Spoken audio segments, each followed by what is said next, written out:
Hola y bienvenidos a Module 4. Welcome to Module 4. So hopefully you finished up Module 3 items by that May 31st date. So now you're ready to get started on Module 4.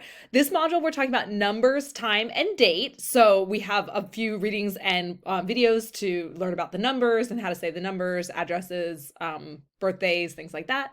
And then under the listening, you're going to hear people say their phone numbers. Make sure you understand that because that's what's going to be on the quiz. You're going to hear people say their phone numbers. You're going to write down the numbers that you hear. So make sure you can do that.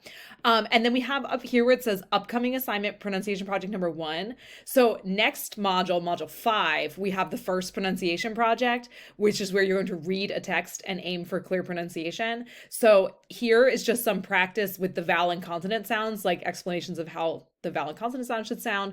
It's important every module, but especially as we think about the pronunciation project next module, we want to aim for that clear pronunciation.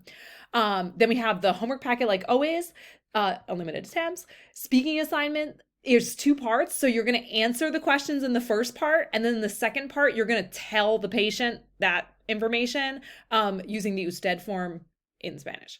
Or yeah, so you're gonna like first part answer about yourself, the second part you're gonna ask the patient some things and tell the patient some things, and then the quiz, like always, 1 attempt. Once you open it, you have to finish it. That's it. Let me know if you have any questions. Y nos vemos pronto. See you soon.